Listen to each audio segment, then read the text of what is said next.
ప్రభువైన యేసుక్రీస్తు నామంలో యెరూషలేము పరిశుద్ధాత్మ సన్నిధి పేజ్లో ప్రసారమవుతున్న ఈ ప్రత్యక్ష ప్రసార కార్యక్రమాన్ని చూస్తూ ఉన్న ప్రేక్షకులందరికీ నా ప్రత్యేకమైన వందనాలు తెలియజేస్తూ ఉన్నాను.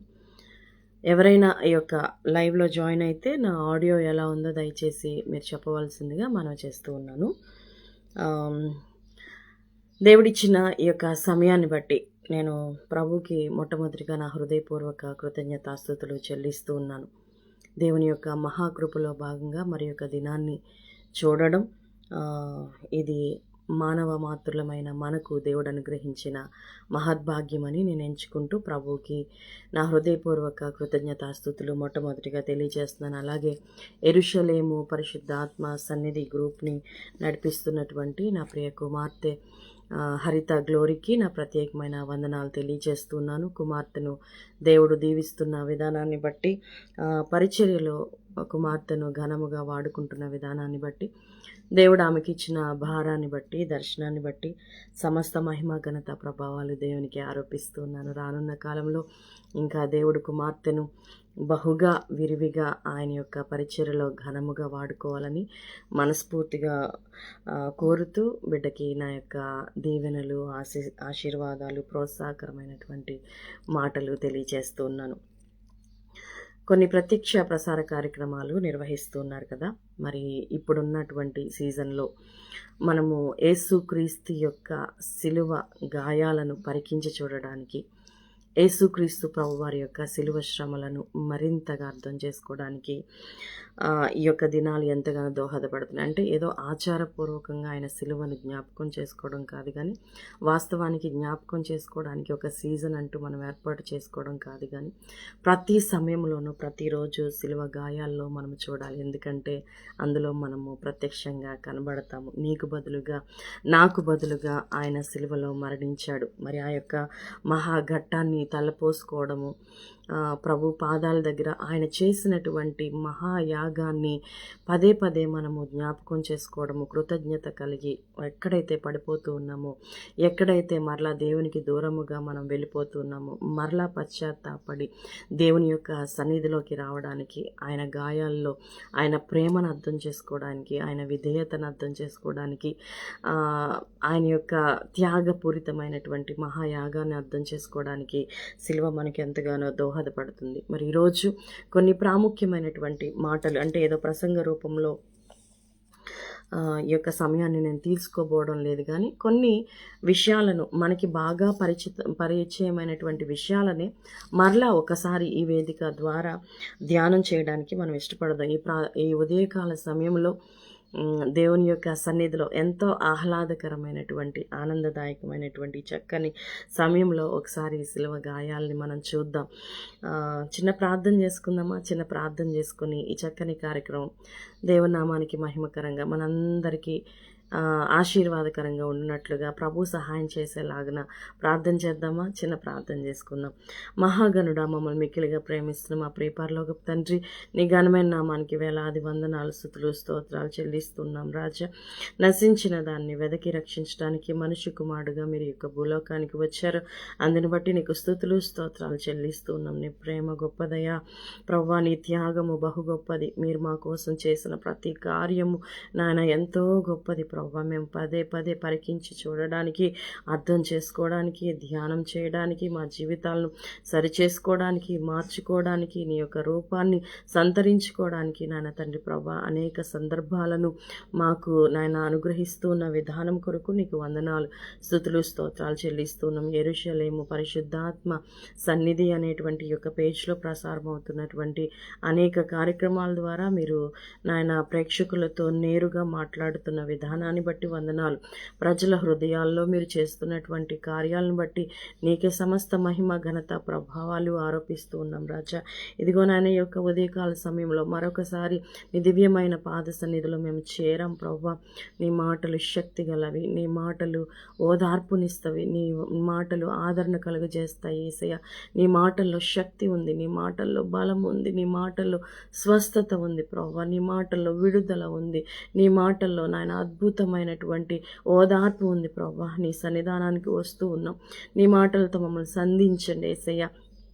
నీవు మాట్లాడితే మేము దీవించబడతాం, నీవు మాట్లాడితే మేము సరిచేయబడతాం, నీవు మాట్లాడితే మా జీవితాలను మేము కట్టుకోగలుగుతాం. ప్రవ్వా, ఇదిగో నాయన, ఈ యొక్క మాటలు ఎవరెవరైతే వింటూ ఉన్నారో ప్రతి ఒక్కరి జీవితాన్ని మీరు ఎరిగిన దేవుడు తండ్రి. ప్రతి వారి పరిస్థితిని మీరు చూస్తూ ఉన్న దేవుడు తండ్రి. ప్రతి వారి హృదయాలను, స్థితిగతులను మీరు ఎరుగుదురు ప్రవ్వా. ఎవరికి ఎలాంటి మాటలు కావాలో నాయన ప్రవ్వా మీరు బహుబాగుగా ఎరుగుదురు.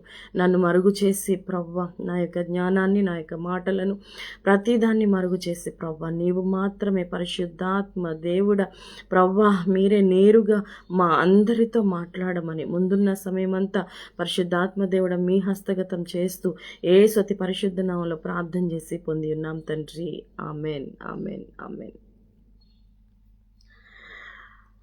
పరిశుద్ధ బైబిల్ గ్రంథంలో యేసు క్రీస్తును గురించినటువంటి మాటలు, ప్రవచనాలు మనం ఎన్నో చూస్తూ ఉన్నాం. యేసు ఈ యొక్క భూలోకంలో జన్మించకముందే పాత నిబంధన గ్రంథంలో ఎన్నో ప్రవచనాలు మనం చూస్తాం. ఆయన యొక్క జన్మాన్ని గురించి, ఆయన యొక్క జీవితాన్ని గురించి, ఆయన అనుభవించేటువంటి శ్రమల గురించి, ఆయన యొక్క శిలువ మరణము గురించి, ఆయన సమాధి గురించి, ఆయన పునరుద్ధానము గురించి, ఆయన మరల మన కోసం రాబోయేటువంటి ఆ మహా అద్భుతమైనటువంటి సమయాన్ని గురించి, యేసుక్రీస్తుకు సంబంధించిన ప్రతి దాన్ని కూడా పాత నిబంధనలో ప్రవక్తలైన వారు చాలా స్పష్టంగా తెలియచేశారు. యేసుక్రీస్తు యొక్క జనన, జీవన, మరణ, పునరుద్ధానాలు, ఆరోహణ, అవరోహణాలు, అవి లేఖనాల, ప్రవచనాల సారం. పాత నిబంధనలో ఎన్నో మాటలు మనం చూస్తూ ఉంటాం.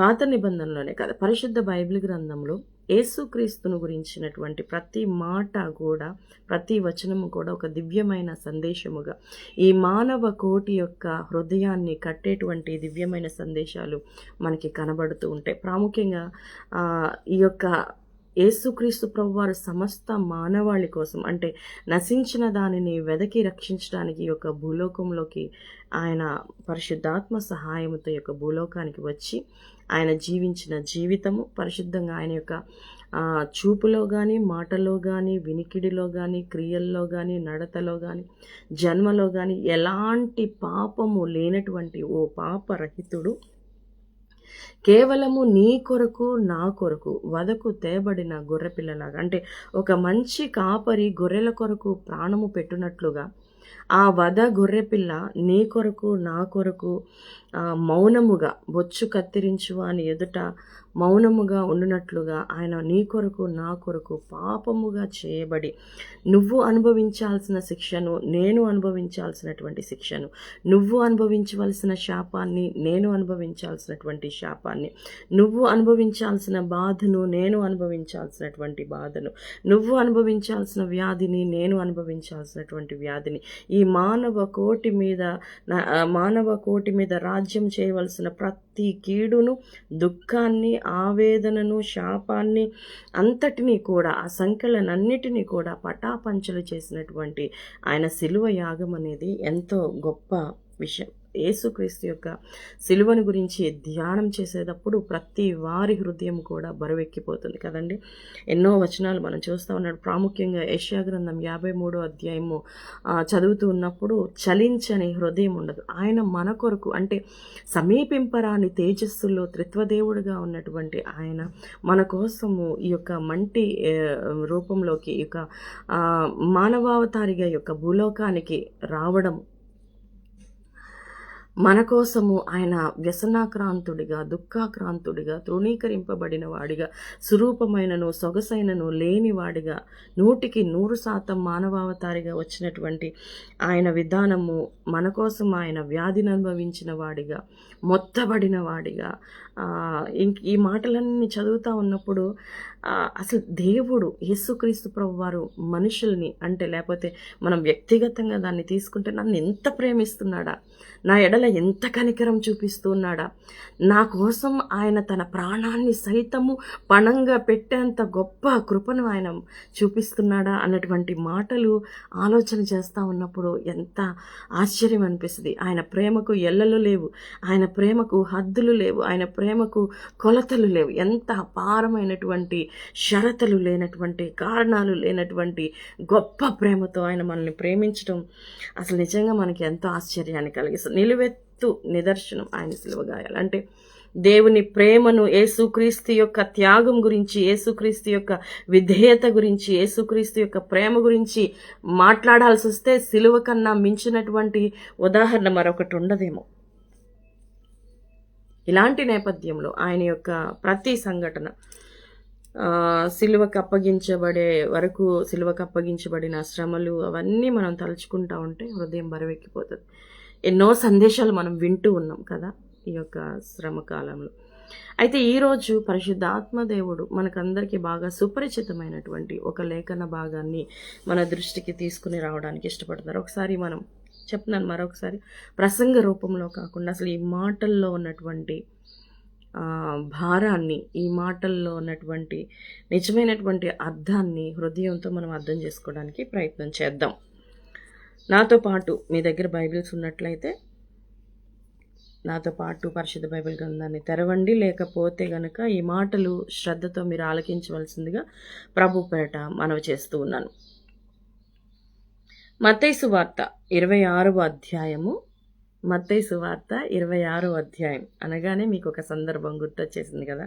అఫ్కోర్స్ చాలా సందర్భాలు మీకు అక్కడ గుర్తొచ్చేసి ఉంటాయి. అంతే, అందులో నా హృదయానికి బాగా దగ్గరైనటువంటి ఒక ఘట్టాన్ని, నా హృదయాన్ని ఎంతో భారముతో నింపినటువంటి ఒక ఘట్టాన్ని, చాలా ఆవేదనతో నింపిన ఘట్టాన్ని, చాలా భావోద్రేకాలకు గురి చేసిన ఘట్టాన్ని మీ ముందుకు తీసుకుని రావడానికి ఇష్టపడుతున్నాను. 26వ అధ్యాయం, మత్తయి సువార్త 26వ అధ్యాయము 36వ వచనం నుంచి చదువుకుందాం. నేను చదువుతున్నాను, జాగ్రత్తగా చూడండి.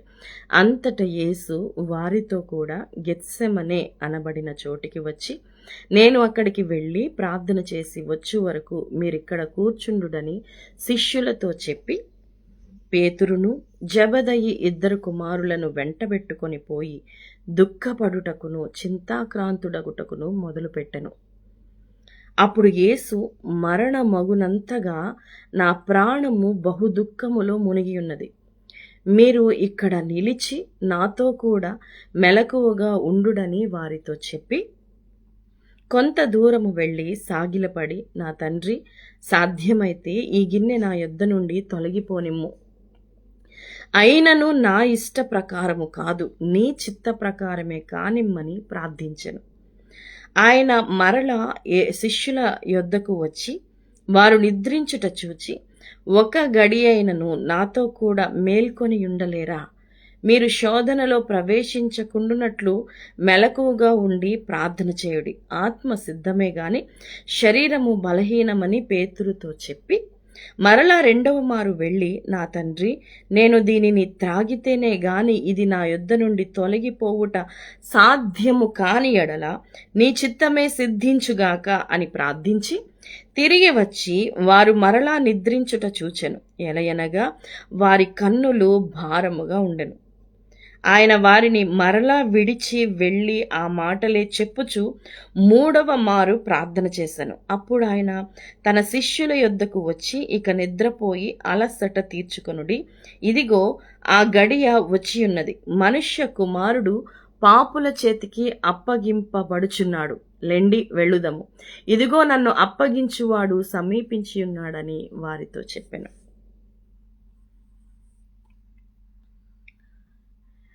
ఈ దాదాపు ఈ 10 వచనాల్లో చాలా సుపరిచితమైన వాక్య భాగం కదా. మనం ప్రార్థన అనగానే అనేక ప్రార్థనలు మనం జ్ఞాపకం చేసుకుంటూ ఉంటాం. పరలోక ప్రార్థన జ్ఞాపకం చేసుకుంటాం, అలాగే గెత్సెమనే ప్రార్థన కూడా జ్ఞాపకం చేసుకుంటాం.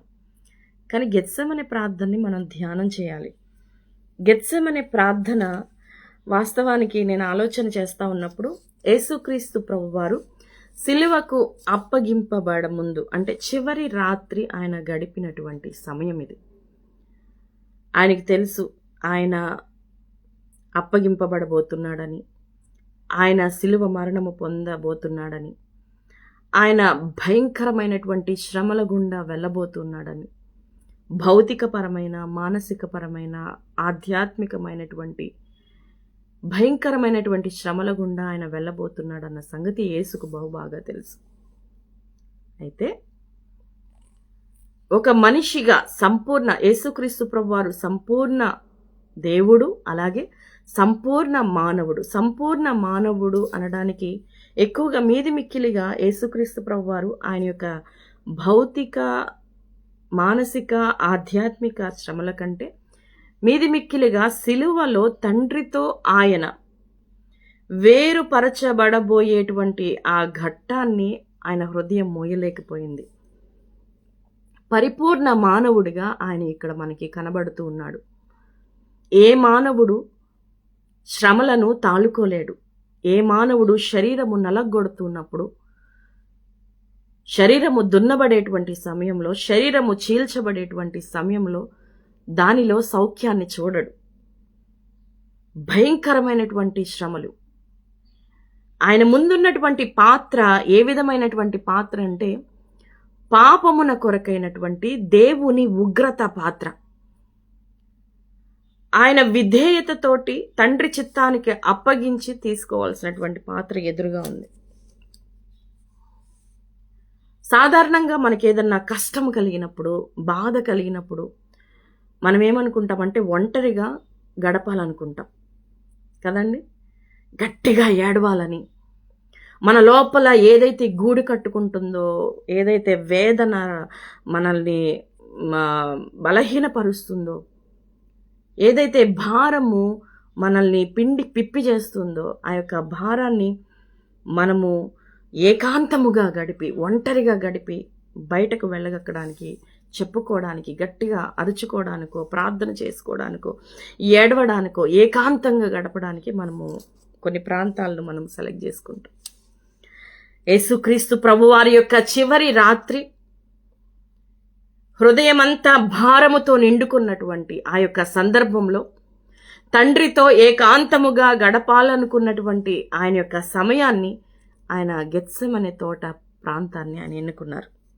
గెత్సెమనే తోట గురించి మనం ఆలోచన చేస్తే, గెత్సెమనే తోట యొక్క చారిత్రక నేపథ్యాన్ని మనం చూస్తే, ఇది యెరూషలేమునకు తూర్పునున్నటువంటి ఒలీవల కొండ. మనకు బాగా తెలుసు కదా ఒలీవల కొండ. ఒలీవల కొండ యొక్క అడుగు భాగాన ఉంటుందన్నమాట ఈ గెత్సెమనే తోట. కిద్రోను లోయ యొక్క పక్కన ఉంటుంది గెత్సెమనే తోట. యూదులు పండుగల సమయాల్లో యెరూషలేమునకు వెళ్తూ ఉన్నప్పుడు, లేకపోతే వచ్చినప్పుడు, ఆ పండుగల సమయాల్లో ఈ గెత్సెమనే తోటలో విశ్రాంతి తీసుకోవడానికి ఆ గెత్సెమనే తోటని చాలా వాడుకుంటారు. గెత్సెమనే తోట అంటే మన వాడుక భాషలో చెప్పాలంటే వాస్తవానికి దీన్ని ఆయిల్ ప్రెస్, లేకపోతే నూనెను పిండి చేసేటువంటి స్థలం. మన వాడుక భాషలో చెప్పాలంటే ఒలీవల నూనె గానుగ స్థలం, గానుగలు అంటాం కదా. సో అక్కడ ఒలీవ పండ్లను మరి నూనెగా తయారు చేసేటువంటి, నూనెగా మార్చేటువంటి గానుగ స్థలం అన్నమాట అది. యేసుక్రీస్తు ప్రభువారు శిష్యులతో కలిసి అనేక సందర్భాల్లో గెత్సెమనే తోటకు వెళ్ళారు. అయితే ఇది మాత్రము చాలా ప్రాముఖ్యమైనటువంటి విషయం. ఈ యొక్క సందర్భాన్ని మనం చూస్తే యేసుక్రీస్తు ప్రభువారి యొక్క హృదయాన్ని మనం ఇక్కడ అర్థం చేసుకోవాల్సినటువంటి అవసరత ఎంతైనా ఉంది. ఆయన యొక్క పరిస్థితిని మనం అర్థం చేసుకోవాల్సిన అవసరత ఎంతైనా ఉంది. ఒక సంఘర్షణ, శరీరానికి ఆత్మకు మధ్య సంఘర్షణ, ఒక యుద్ధ వాతావరణం, ఒక పోరాటానికి ముందు ఆయన యొక్క హృదయంలో రగులుతున్నటువంటి పోరాటం. సిలువ శారీరకంగా మోయడానికి ముందే ఆయన హృదయంలో మోస్తున్నటువంటి సిలువ, ఆయన హృదయంలో రాజ్యం చేస్తున్నటువంటి శ్రమలు, వేదన, కష్టం, కన్నీరు,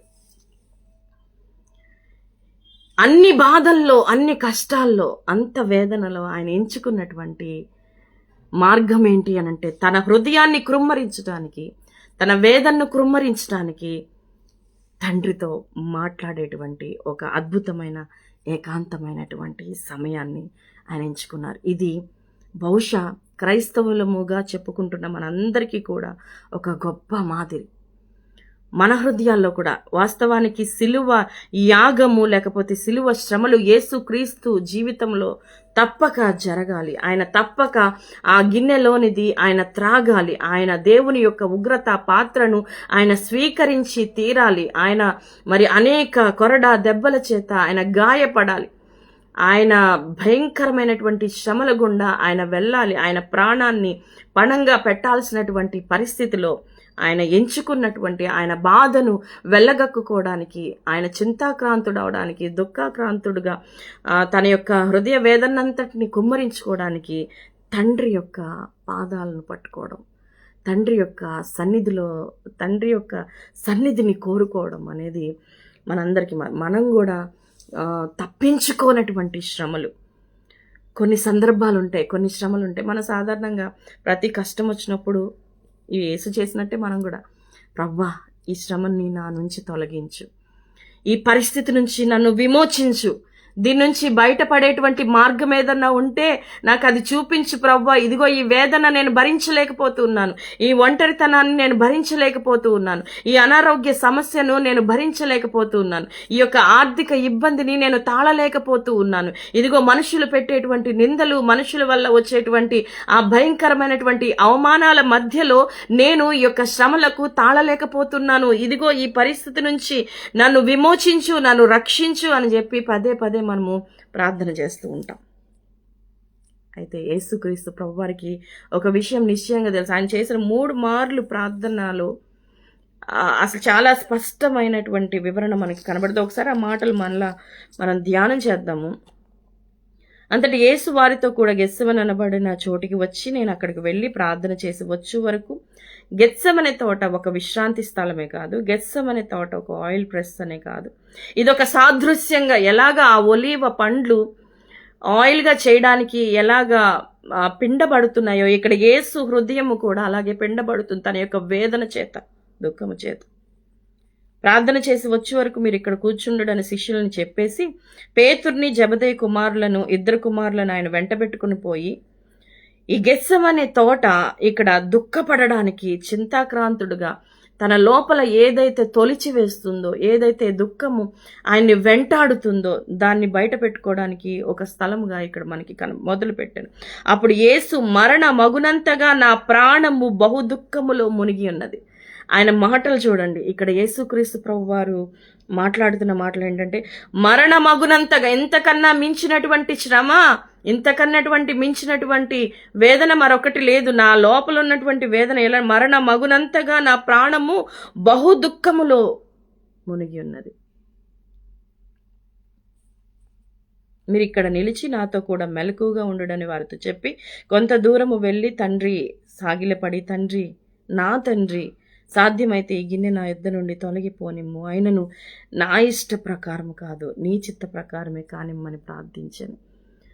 అసలు ఇక్కడ ఈ ప్రార్థన ప్రతి విశ్వాసి నేర్చుకోవాల్సినటువంటి ప్రార్థన. కోర్స్ మనము శ్రమలు తొలగించమని ప్రార్థన చేస్తాం. కొన్ని సందర్భాల్లో ఎంత సంవత్సరాల తరబడి మనం ప్రార్థన చేసినా కొన్ని పరిస్థితులు అనేవి మారవు. ఎన్ని ఉపవాస ప్రార్థనలు చేసినా, ఎన్ని విజ్ఞాపన ప్రార్థనలు చేసినా, ఎన్ని ప్రత్యేక ప్రార్థనలు చేసినా, ఎన్ని ఏకాంత ప్రార్థనలు చేసినా, ఎలాంటి ప్రార్థనలు చేసినా కొన్ని పరిస్థితుల్ని మనము ఖచ్చితంగా వాటిని దాటి వెళ్ళాల్సినటువంటి పరిస్థితి వస్తుంది. అలాంటి సమయంలో మనం చేయాల్సినటువంటి ప్రార్థన ఏంటంటే, ఇక్కడ యేసుక్రీస్తు ప్రభువారి కూడా బహుశా ఆయన అంత చింతాక్రాంతుడైనప్పటికీ, మరణ మగునంతగా ఆయన ప్రాణము బహు దుఃఖముతో నిండిపోయినప్పటికీ, ఆయన భరించలేనటువంటి పరిస్థితి గుండా వెళ్ళవలసి వస్తున్నప్పుడు దాన్ని తొలగించమని అడుగుతూనే ఈ గిన్నె నా యుద్ధ నీ చిత్తమైతే, సాధ్యమైతే తండ్రికి సాధ్యము కానిది ఏదన్నా ఉంటుందా? తండ్రికి సాధ్యము కానిది ఏదన్నా ఉంటుందా? శూన్యములో నుంచి సమస్తము సృష్టించిన ఆ పరమ తండ్రికి సాధ్యము కానిది ఏమన్నా ఉంటుందా? కానీ ఇక్కడ నాకు అనిపిస్తుంది, ఈ సిలువ యాగము గురించి, సిలువ కార్యము గురించి తలుచుకున్నప్పుడల్లా యేసుక్రీస్తు యొక్క ప్రేమ, యేసుక్రీస్తు యొక్క కనికరము, యేసుక్రీస్తు యొక్క క్షమాపణ మాత్రమే కాదు, కానీ తండ్రి అయినటువంటి దేవుని యొక్క అపారమైనటువంటి అచంచలమైనటువంటి మానవ కోటి పట్ల సర్వ మానవాళిని రక్షించడానికి ఆయన తన ఏకైక కుమారుడైనటువంటి యేసుక్రీస్తును బలిగా అర్పించేంతగా మానవ కోటిని ఆయన ప్రేమిస్తున్నాడు అన్నటువంటి సత్యము, అంటే ఇటు తండ్రి ప్రేమ ఇటు కుమారుని యొక్క విధేయత రెండు సిలువలో మనకి కనబడతాయి. సిలువ అనగానే మనం ఎక్కువగా యేసుక్రీస్తును మాత్రమే చూస్తూ ఉంటాం, కానీ ఇక్కడ త్రిత్వ దేవుని గొప్ప కార్యాన్ని సిలువ యాగములో మనం చూస్తాం. మనకి లేఖనాల్లో బాగా తెలిసినటువంటి వచనం, దేవుడి లోకమును ఎంతో ప్రేమించను కాగా తన అద్వితీయ కుమారునిగా పుట్టినవాని యందు ఇది మనకు ఆ వచనం బాగా తెలుసు.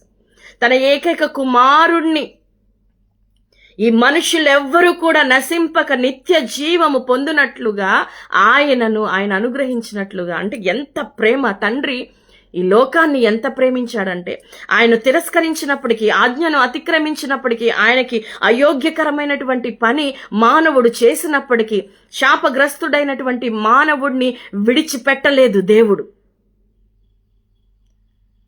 ఇదిగో నా మాట వినలేదు కదా, నీ శిక్షను నువ్వు పడు, నీ బాధ నువ్వు పడు అని చెప్పేసి ఆ శాపానికి అలాగ శపించినప్పటికీ వెంటనే దేవుడు తన యొక్క కనికర హస్తాన్ని చూపించాడు. ఎంత గొప్ప అయినటువంటి ప్రేమను ఆయన చూపించాడు అని అంటే, శాశ్వతమైనటువంటి ప్రేమ, అక్షయమైనటువంటి ప్రేమ. తన ఏకైక కుమారుణ్ణి ఈ లోకానికి ఎలా పంపించాడంటే, సుఖ సౌఖ్యాలు భోగభాగ్యాలు అనుభవించడానికి ఆయన ఈ యొక్క లోకానికి పంపించలేదు, గాని నీ కోసం నా కోసం అవమానించబడటానికి, నిందించబడటానికి, గాయాల పాలవడానికి, శరీరము నలగొట్టబడటానికి, దున్నబడడానికి ఆయన ఈ లోకానికి పంపించాడు. ఏ తండ్రికి ఇష్టమవుతుంది తన కుమారుడు నలగొట్టబడటం? యెహోవాకు ఇష్టమైంది. ఎవరిని బట్టో తెలుసా? ఎందుకో తెలుసా? నిన్ను నన్ను ఆ నిత్య రాజ్యానికి, కోల్పోయినటువంటి ఆ మహిమను సంపాదించుకోవడానికి, కోల్పోయినటువంటి ఆ రక్షణను సంపాదించుకోవడానికి, కోల్పోయినటువంటి ఆ సమాధానమైనటువంటి బంధాన్ని మరలా పునర్నిర్మించుకోవడానికి, ఆ పరిశుద్ధమైన జీవితాన్ని మరలా అందరూ సంతరించుకోవడానికి, ఎలాంటి విలువలతోటి జీవించాలని మనుష్యుణ్ణి దేవుడు సృష్టించాడో, ఏ ఉద్దేశముతోటైతే మనుష్యుణ్ణి దేవుడు సృష్టించాడో ఆ ఉద్దేశము చొప్పున మనిషి జీవించాలని దేవుడు తన యొక్క ప్రేమను కనపరుస్తూ ఉన్నాడు. ఈ ఒక్క మాటలో తండ్రి అయినటువంటి దేవునికి సంపూర్ణ మానవుడిగా ఉన్నటువంటి యేసు ఎలాగ విధేయత చూపిస్తూ ఉన్నాడో, ఆయన చిత్తానికి ఎంత ప్రాముఖ్యతనిస్తూ ఉన్నాడో, ఆఖరికి ఇది ప్రభువా నేను బాధపడడం, తండ్రి నేను బాధపడడం, నేను కష్టపడడం, నేను సిలువలో నా ప్రాణాన్ని అర్పించడం నీ చిత్తం అయితే నీ చిత్త ప్రకారము కానిమ్ము, నా ఇష్టం కాదు, నా చిత్తం కాదు. ఇదిగో ప్రభువా, మనం కూడా ఎలాంటి ప్రార్థన నేర్చుకోవాలి? స్వార్థరహితమైనటువంటి ప్రార్థన. దురదృష్టవశాత్తు మన ప్రార్థనలన్నీ చాలా స్వార్థపూరితమైనటువంటి ప్రార్థనలు, చాలా వ్యక్తి కేంద్రితమైనటువంటి ప్రార్థనలు, లోక సంబంధమైనటువంటి ప్రార్థనలే. ఇక్కడ యేసుక్రీస్తు ప్రభువారు కూడా తన కొరకు కాకుండా ఈ యొక్క మానవాళి కొరకు తను చేయవలసినటువంటి పనిని శక్తి లోపము లేకుండా, శక్తి వంచన లేకుండా చేయడానికి తండ్రి సహాయాన్ని కోరుకుంటున్నటువంటి ప్రార్థన. ఎంతమంది దుఃఖ సమయాల్లో, కష్ట సమయాల్లో, వేదన సమయాల్లో, కరువు సమయాల్లో, బాధల సమయాల్లో తండ్రిని సమీపిస్తూ ఉన్నాం. ఇది నా దగ్గర నుంచి తీసే, ఇది నా శ్రమ నుంచి తీసే. మంచిది, అలా చేయాలి. సమస్తము సాధ్యము చేయగలిగిన, అసాధ్యాలను సుసాధ్యము చేయగలిగిన దేవుణ్ణి మనం అలా ప్రార్థన చేయడం మంచిది. అయితే కొన్ని శ్రమలు, కొన్ని పాత్రలు అవి తొలగింపబడవు. మనం ఖచ్చితంగా తీసుకొని తీరాలి. మనకి అర్థం కాని ప్రశ్నలు, అర్థం కానటువంటి శ్రమలు ఈ లోకంలో ఎన్నో ఉంటాయి. అలాంటి సమయంలో యేసు ఎలా అయితే తండ్రి, నా తండ్రి, నా తండ్రి, ఎంత వ్యక్తిగతంగా దేవుణ్ణి తీసుకుంటున్నాడు. తండ్రిని, నా తండ్రి, సాధ్యమైతే ఈ గిన్నె నా యొద్ద నుండి తొలగిపోనిమ్ము. ఎంత విధేయతతో కూడిన ప్రార్థన చూడండి. తనకున్నటువంటి ఆ భరించలేనటువంటి పరిస్థితిని వివరిస్తూ ఉన్నాడు. అలాగే భరించడానికి శక్తిని కూడా కోరుతూ ఉన్నాడు. ఈ గిన్నె నా యొద్ద నుండి తొలగిపోనిమ్ము, ఆయనను నా ఇష్ట ప్రకారము కాదు, నీ చిత్త ప్రకారమే. ఈ మాట మనం చెప్పగలుగుతున్నామా? కొన్ని నిందలు మనం భరించాల్సి వచ్చినప్పుడు, ప్రభువా నా చిత్తం కాదు, నా ఇష్టం కాదు, నీ చిత్తం అయితే దీన్ని నేను భరిస్తాను అని చెప్పి దేవుని కోసం మనం నిలబడుతూ ఉన్నామా? మన కష్టాల్లో ప్రతి క్రైస్తవుడు ఇది నేర్చుకోవాలి, ఈ అనుభవాన్ని నేర్చుకోవాలి, ఈ విధేయతను అలవర్చుకోవాలి. ఎంత చేదు పాత్ర అయినా, ఎంత కఠినమైన పాత్ర అయినా, ఎంత భయంకరమైనటువంటి శ్రమలైనా కూడా ఏమని ప్రార్థన చేయగలగాలి అంటే, సాధ్యమైతే దీన్ని నా నుంచి తొలగించు, ఒకవేళ నా ఇష్ట ప్రకారం కాదు కానీ నీ చిత్త ప్రకారమే కానిమ్ము అని మనం ప్రార్థన చేయగలగాలి. గెత్సెమనే తోటలో యేసు చేసిన ఆ చివరి ప్రార్థన, లేకపోతే ఆ చివరి రాత్రి చేసినటువంటి ప్రార్థన మనకేమి నేర్పిస్తుంది అని అంటే, ఈ లోకంలో తొలగింపబడినటువంటి కొన్ని పరిస్థితులు మన జీవితంలో వచ్చినప్పుడు ఎలాగ యేసుక్రీస్తు ప్రభువారు తన తండ్రిని సమీపిస్తూ ఒకవైపు తొలగించమని చెప్తూనే, అయినా నా ఇష్టం కాదు, నీ చిత్త ప్రకారమే జరిగించు అని చెప్పి తండ్రి చిత్తానికి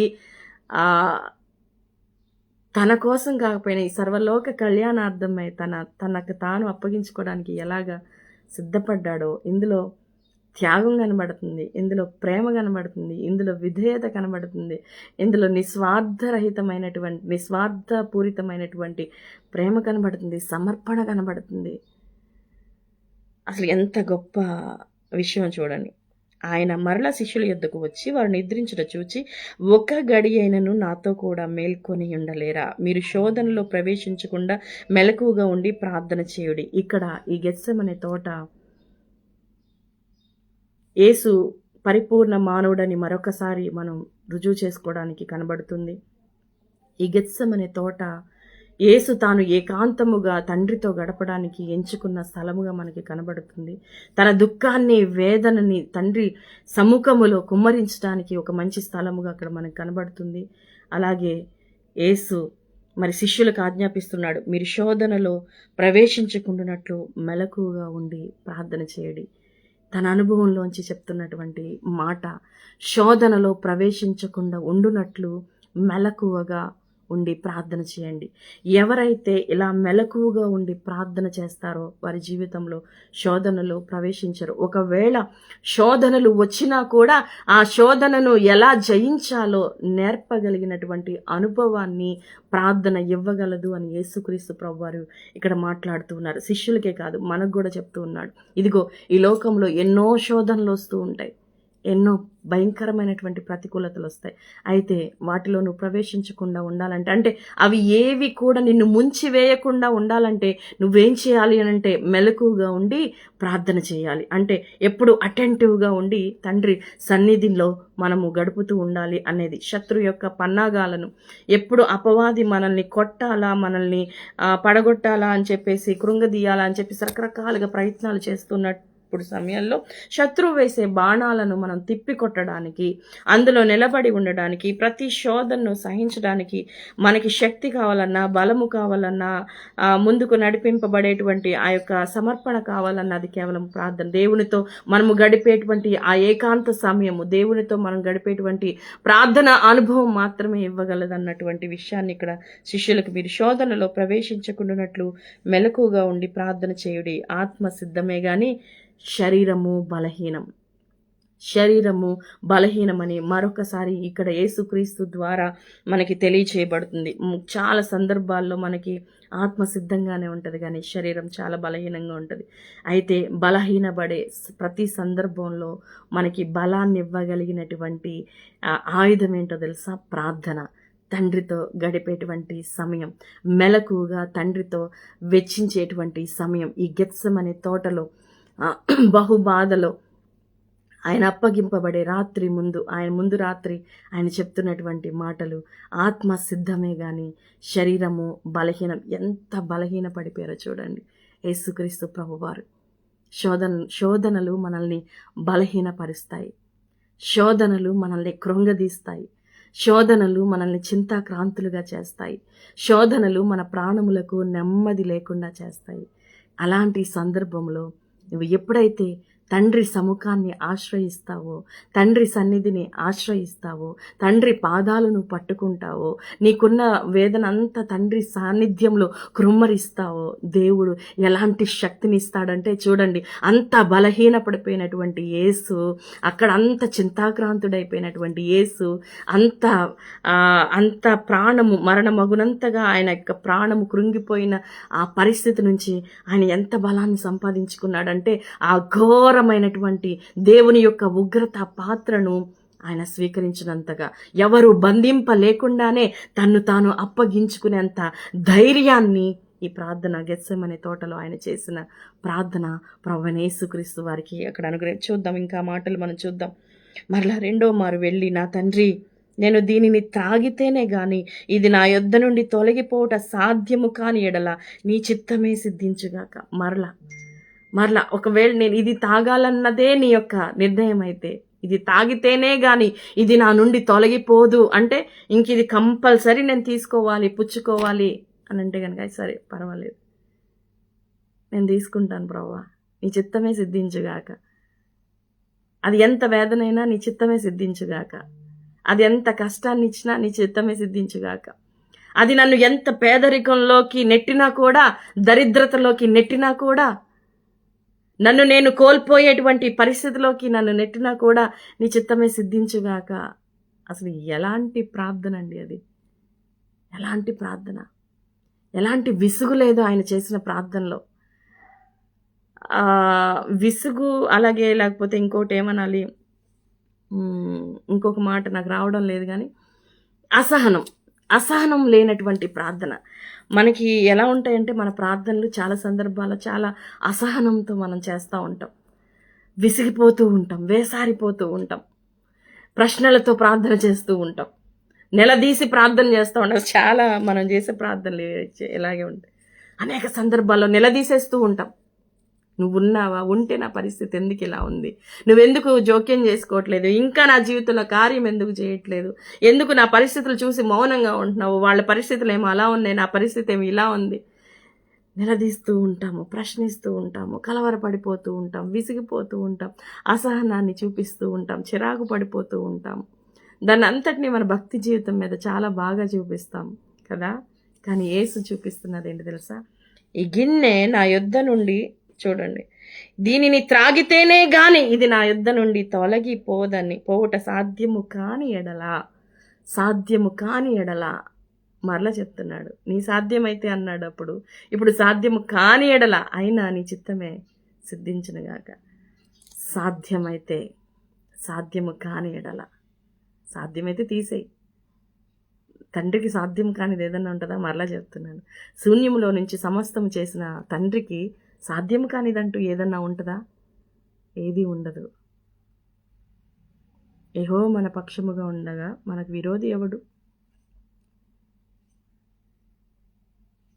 ఆయనకి పక్షపాతము లేదు కదా అన్నది ఎంతో గొప్ప ప్రేమ కదా. ఇలాంటి ప్రశ్నలు ఆ గెత్సెమనే తోటలో యేసు అడుగుతున్నప్పుడు తండ్రి హృదయము యొక్క పరిస్థితి ఎంత నలిగిపోయిందో కదా. అర్థం చేసుకుంటే చాలా హృదయాన్ని చాలా భావోద్రేకాలకి గురి చేసేటువంటి సందర్భం. ఆయన అంటాడు, ఇలాంటి ప్రార్థన మనం కావాలి. ప్రభువా, ఇది నేను మోయాల్సి వచ్చినప్పుడు, ఇది నేను భరించాల్సి వచ్చినప్పుడు, ఇది నేను పుచ్చుకోవాల్సి వచ్చినప్పుడు, ఇలా చేస్తేనే కానీ ఇది నా నుండి తొలగిపోదనుకుంటే నీ చిత్తమే సిద్ధించుగాక, నీ ఇష్టమే జరుగునుగాక.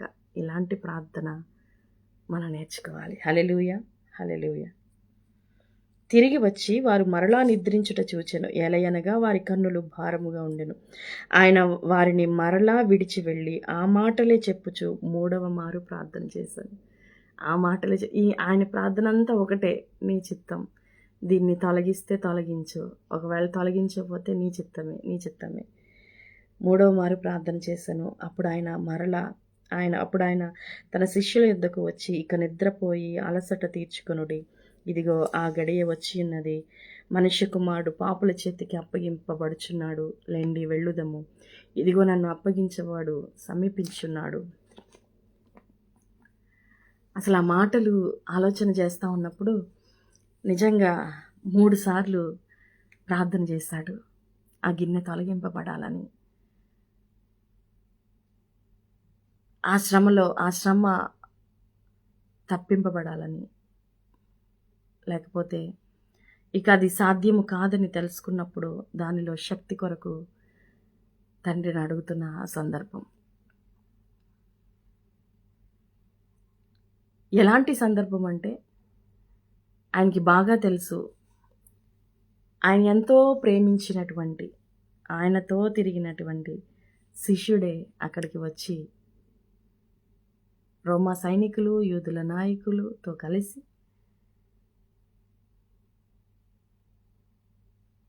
ఆయన అద్భుతాల్లో ఉన్నవాడు, ఆయన ప్రేమను నేరుగా చూసినవాడు, ఆయన బోధలు విన్నవాడు, ఆయన యొక్క చిత్తమును ఎరిగినవాడు, అన్నీ తెలిసిన శిష్యుడే తన్ని ఒక ముద్దు పెట్టి అప్పగించేస్తాడు అన్నటువంటి విషయాన్ని తెలిసి కూడా యేసు హృదయాన్ని అక్కడ చూడండి.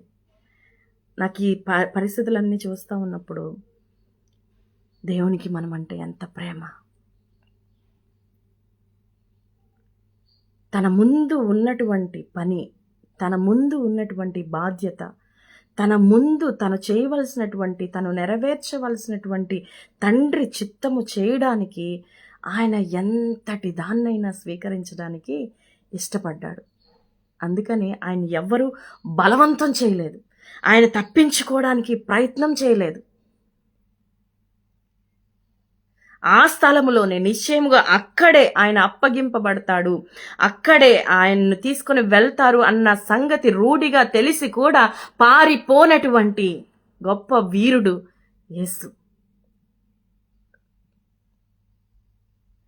ఈ మాటలన్నీ చూస్తూ ఉన్నప్పుడు మనతో పరిశుద్ధాత్మ దేవుడు మాట్లాడేటువంటి విషయాలు ఏంటంటే, అంత్యకాలంలో ఉన్నటువంటి మనము, అపాయకరమైనటువంటి పరిస్థితుల్లో ఉన్నటువంటి మనము, క్రీస్తు సార్వత్రిక సంఘముగా ఉన్నటువంటి మనము ఎలాంటి పరిస్థితులు వస్తూ ఉన్నాయంటే, ఎలాంటి పరిస్థితులు సంఘానికి మనకి వస్తూ ఉన్నాయంటే, కొన్ని ఖచ్చితంగా మోయవలసినటువంటి పరిస్థితులు, ఖచ్చితముగా వాటి గుండా వెళ్ళవలసినటువంటి పరిస్థితులు, ఖచ్చితముగా కొన్ని ఘోరమైనటువంటి అవమానాలు, నిందలు భరించాల్సినటువంటి పరిస్థితులు, ఖచ్చితముగా ఆ చేదు పాత్రను, లేకపోతే ఆ దేవుని ఉగ్రత పాత్ర ఎలాగ యేసు మరి తాగాల్సి వచ్చిందో అలాంటి కొన్ని భయంకరమైనటువంటి పరిస్థితులను మనం ఖచ్చితముగా దాటి వెళ్ళాల్సినటువంటి పరిస్థితి.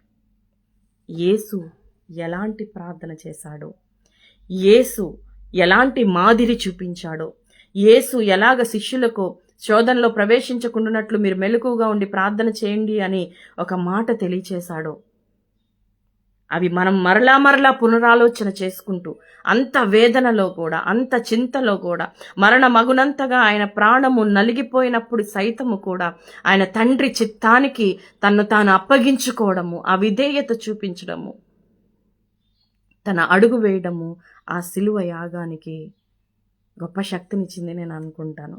ఎందుకంటే సిలువ శ్రమలు, యేసుక్రీస్తు యొక్క శ్రమలు తలుచుకుంటా ఉన్నప్పుడు కొన్ని వీడియోస్ మనం చూస్తూ ఉంటాం.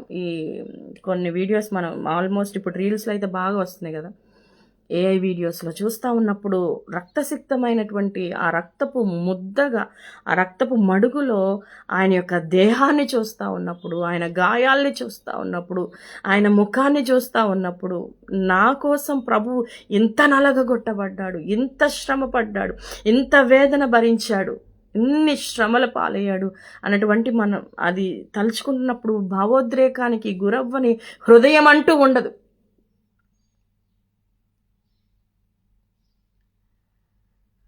సో ఆయన మార్గదర్శకంగా, ఆయన ప్రతి విషయంలో కూడా, ఆయన బోధల్లో కానీ ప్రతిదీ కూడా, మనిషి సంపూర్ణ మానవుడు తాను ఏ పాపము చేయనప్పటికీ ఇంకొకరి పక్షముగా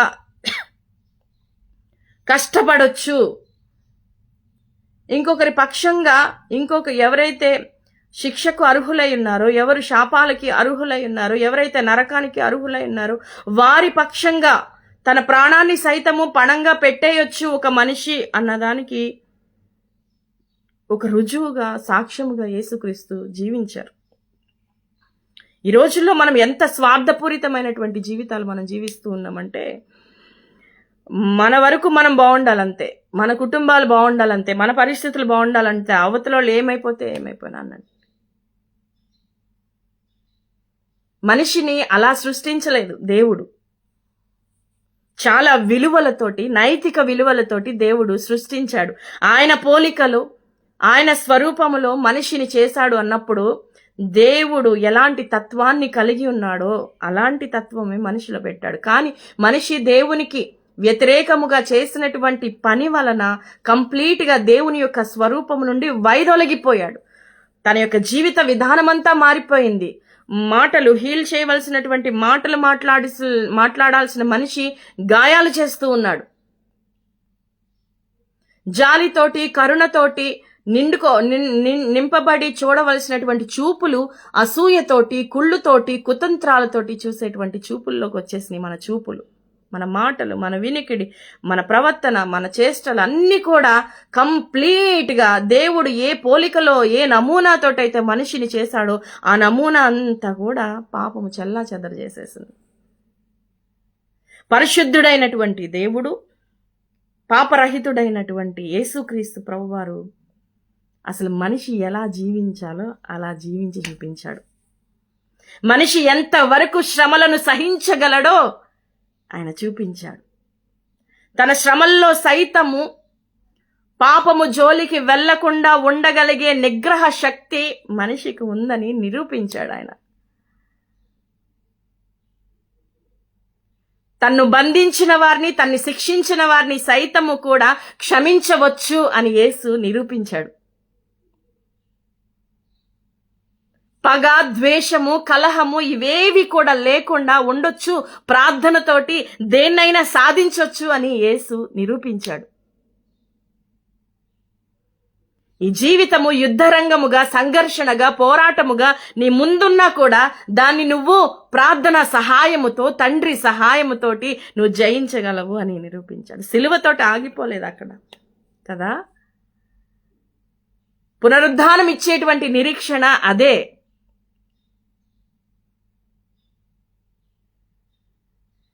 నువ్వు అనుభవించేటువంటి శ్రమలు ఏదైతే ఉన్నాయో, నిందలు ఏదైతే ఉన్నాయో, కష్టాలు ఏదైతే ఉన్నాయో, తొలగింపబడిన పరిస్థితులు అదంతా కొంతకాలం వరకే. ఆయన మహిమ ఎదుట అవన్నీ కూడా ఎన్నదగినవి కాదు.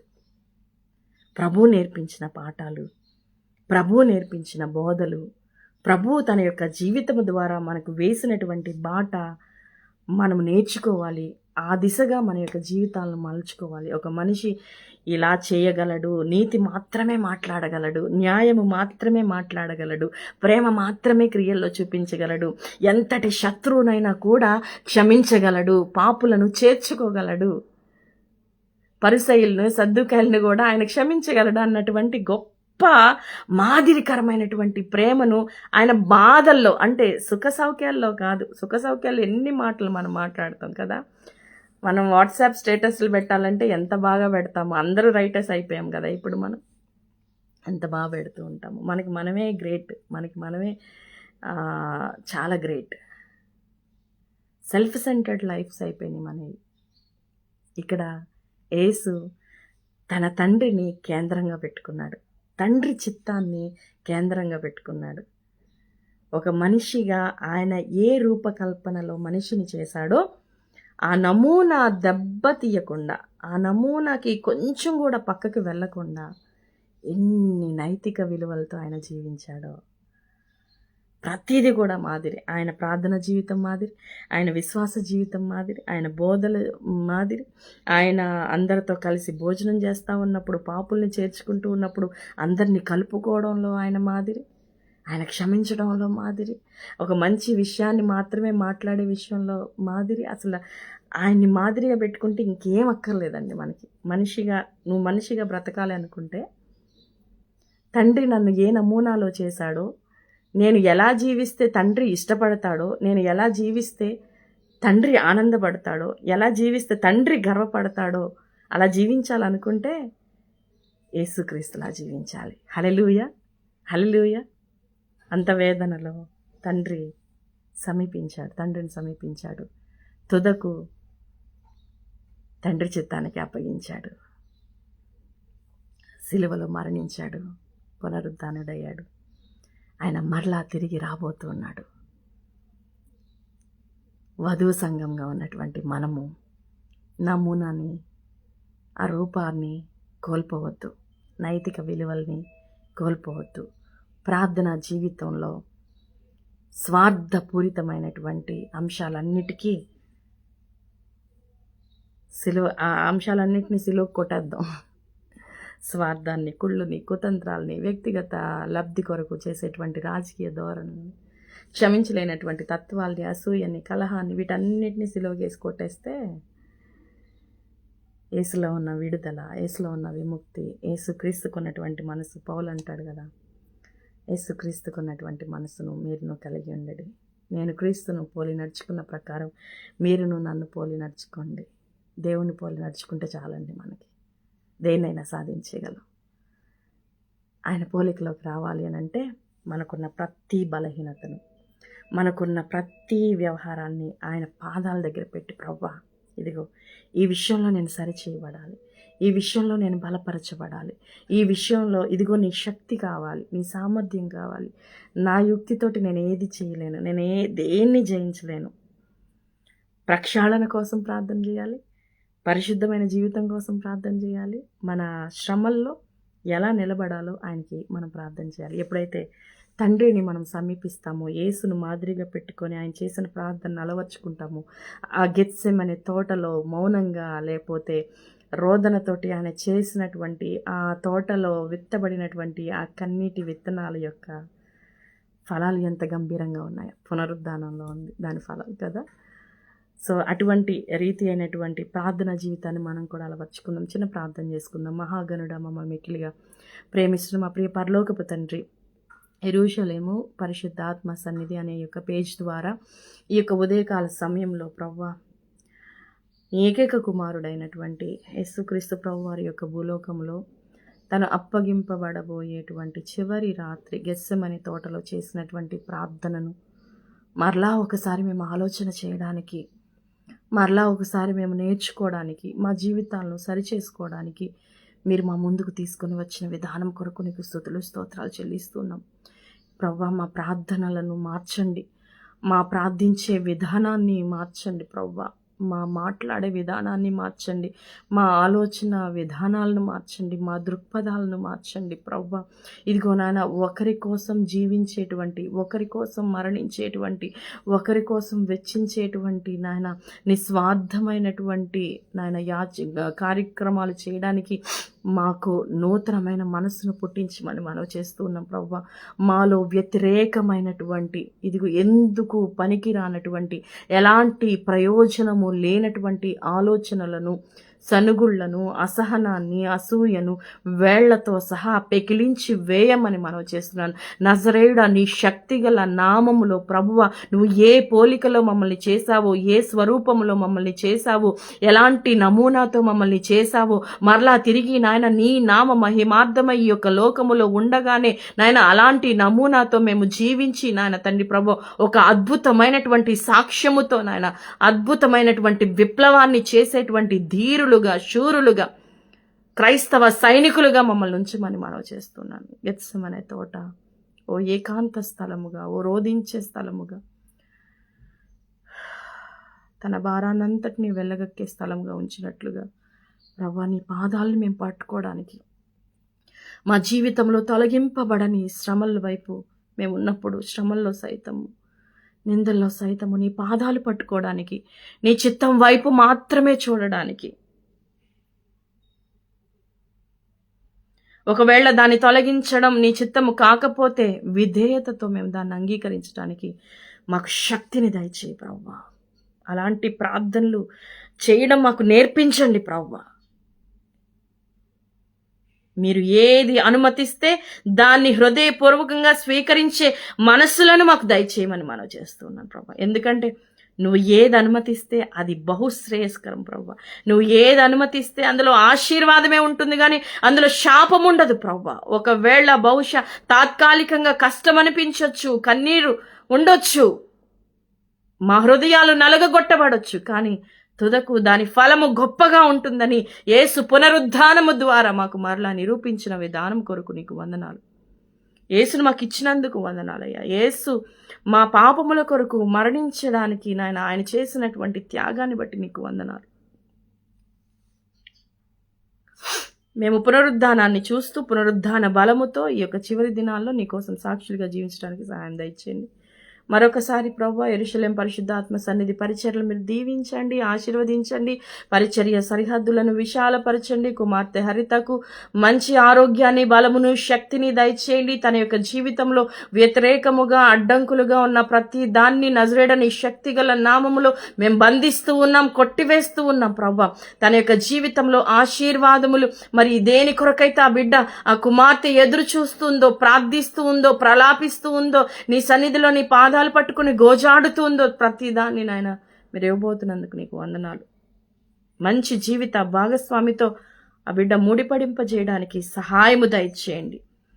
మేము అడుగు వాటికంటే, ఊహించు వాటికంటే అత్యధికముగా చేయగలిగిన శక్తిగల దేవుడు అని కుమార్తెను నీ చేతులకు అప్పగిస్తూ, బహుబలమైన పాత్రగా నాయన నీ యొక్క అభిషేకముతో, రోషముతో ప్రభువా, ఆత్మ బలముతో నింపబడినదైనా నీకోసం ఘనముగా, బలముగా, దివ్యముగా వాడబట్టడానికి సహాయము దయచేయమని, నీ యొక్క వాక్య జ్ఞానముతో బిడ్డను నింపమని, నీ ప్రత్యక్షతలతో కుమార్తెను నింపమని, అనేకులకు దీవెనదాయకమైన పాత్రగా కుమార్తెను మీరు అభిషేకించి నడిపించమని, ఈ దినమంతా మా కార్యక్రమాలన్నిటిలో మీ సహాయాన్ని మేము కోరుకుంటూ యేసు అతి పరిశుద్ధ నామములో ప్రార్థన చేసి పొంది ఉన్నాం తండ్రి. ఆమేన్, ఆమేన్, ఆమేన్.